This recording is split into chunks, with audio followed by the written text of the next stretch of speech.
Lesson 10. Factors influence career planning and decision making. Relationship with family, friends, and others is part of personality development that give us clear vision of your goal and aspiration in life. Since you already know your rules and building and maintaining social, personal, and family relationships, we will explore your interest, career choice, and factors that affects your decision making in achieving your dreams. Interest. Interest are areas that provide enjoyment and learning which result to a feeling of reward to an individual. Personal interest should be inclined to career so that it will result to a satisfying career decision making. Skills. Skills are talents or abilities that can be learned or acquired through training or day-to-day experience. Developing skills are gained despite the difficulties if someone has an interest to learn. Values. Values are stable life goals that people have. It is an individual belief that are honed from childhood and throughout his life. Your priorities, decision, behavior, and actions reflect the values that you have acquired since you were a child until old age. According to Rokiach's personality theory, there are two classifications of values. The terminal values that refer to the end desire of people in life, leading to a prosperous life and a world at peace, and the instrumental values that deal with the acceptable mode of conduct such as being honest, ethical, ambitious, clean, broad-minded, and others. Personality. Personality is blended characteristics that are evidently displayed and are important in expressing and communicating. These are the feelings, thoughts, and behavioral patterns a person has. Every individual has a different personality. Understanding one's personality can help to predict another person's actions and feelings towards a situation. A person changes because of life experiences. Career paths. Career paths are small tasks that lever to career goal. Career. Career is defined as what you do for a living using your profession or occupation that undergo education or training to master knowledge and expertise. Career planning. Career planning is wise decision making of steps and process for continuous development of learning of achieving his or her professional and personal goal. Personal goal. Personal goal. Here are some traits that are needed in developing one's career and achieving life goal.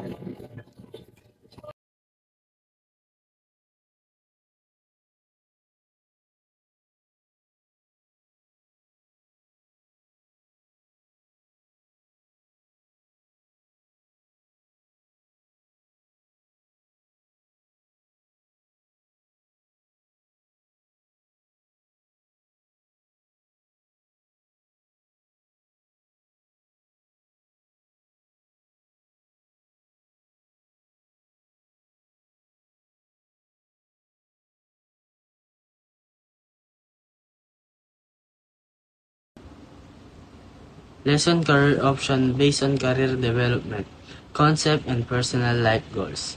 As an adolescent, you have to realize that you are presented with various options every day. From the moment you wake up until the very moment you are to sleep, you have to decide from choices. You decide what food to eat, what clothes to wear, and what time to go to sleep.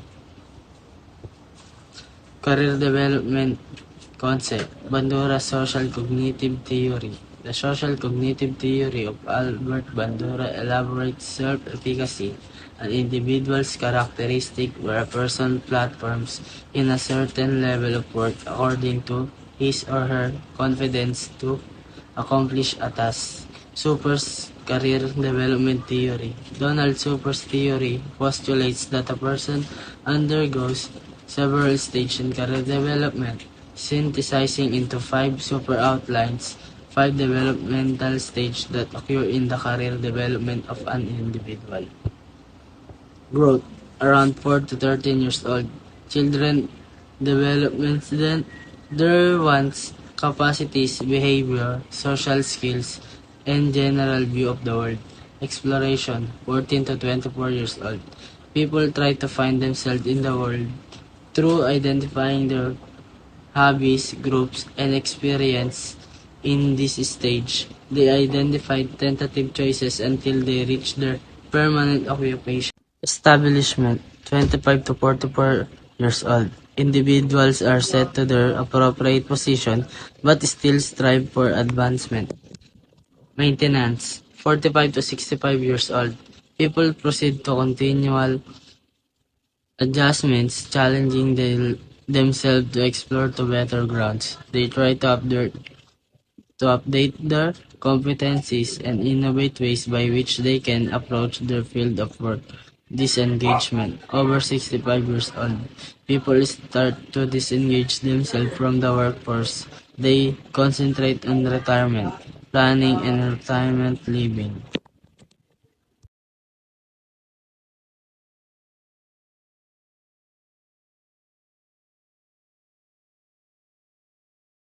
Extroversion. Motivations come from the outside and you are found the interaction. Intuition. Possibilities in the future are given heavy consideration because you can sense pieces of evidence more than the five senses can provide you. Feeling. Decisions are accounted by consulting your feelings and values. Perceiving. Planning is not considered because you take spontaneity and flexibility as your strongest edge. Interest. When identifying your career, since it's difficult to thrive in a workplace where you are not passionate about, you have to ensure that your career choice is inclined to your interests in order for the task to be lighter, to be enjoyable at that. Aptitudes are also a factor to take a look into choosing a career. Accurately identifying your aptitudes may give you wider opportunities to fit yourself in your career choice. Loss of motivation, lack of interest, frustration. An individual may lose the zest and enthusiasm in working when she feels the career culture when she into is not where she should be. Poor productivity, absenteeism. As a challenging effect of wrong career choice, a person may partially or totally waste time and money as she may not want to perform in the career any longer.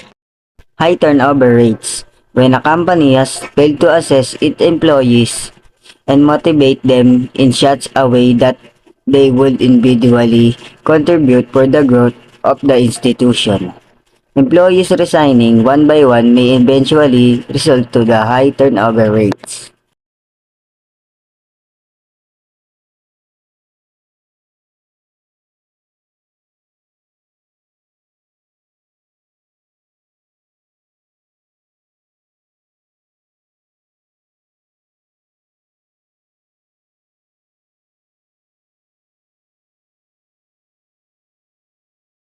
Know yourself. Figure out who you are and what you like to do. What are your strengths, interests, and values? Look into different jobs to find one that interests you. Learn about what each job involves and if it matches what you want. Set goals. Decide what you want to achieve in your career. Set specific targets for yourself, like getting a certain job or reaching a certain level. Get ready for your chosen career by learning new things and improving your abilities. This could be through education, training, or gaining experience. A job that fits your goal. Search for opportunities that match what you want to achieve in your career. Your career. Once you have a job, keep working toward your goals. Stay focused, keep learning, and make adjustments as needed to keep moving forward in your career. A short-term goal is something you want to do soon. The near future can mean today, this week, this month, or even this year. It's something you want to accomplish soon. Yun nga, kunyari, this week, bibili ka ng bagong television, tapos next year, bibili ka ng bagong cellphone. A long-term goal is something you want to do further in the future. It requires much longer time and planning. Yun nga, kailangan nga ng oras at pagpaplano pa sa long term.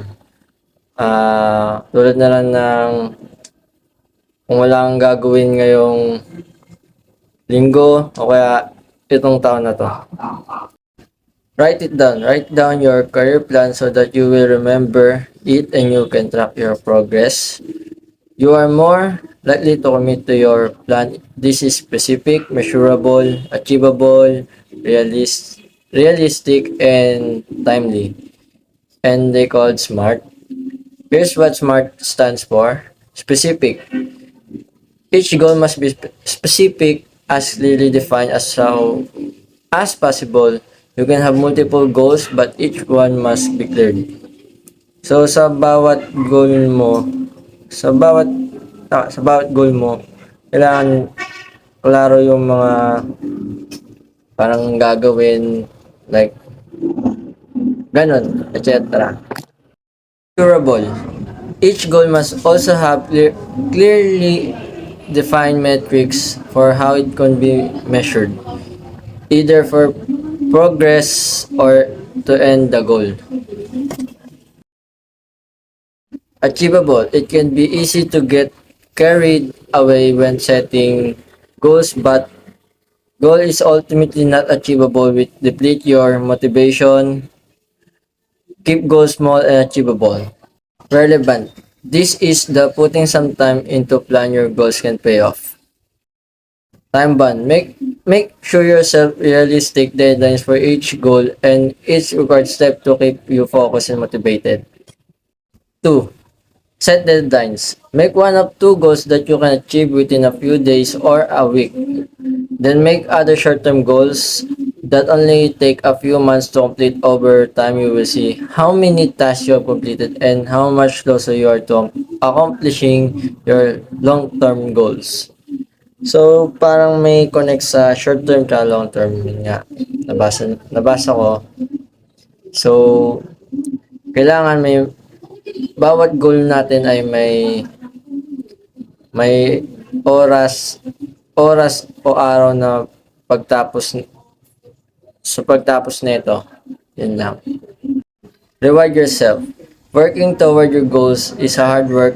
Think of small rewards to give yourself when you accomplish something big or small. These bonuses will help you stay motivated. So, parang sabihin na nating naging top 1 ka, so mag-celebrate ka, punta ka, magmamall ka o kaya kain kayo ng pamilya mo, etc. 4. Have an accountability partner. It is important to try to complete your goals with a company. Find one or two people who will help you stick to your plan.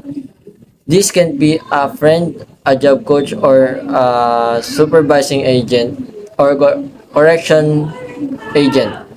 Your partner will remind you of deadlines and give you encouragement when you face setbacks. So ito parang yun nga, kailangan mo ng mga parang patulong sa kumpanya. Sabihin na nating mga business partners.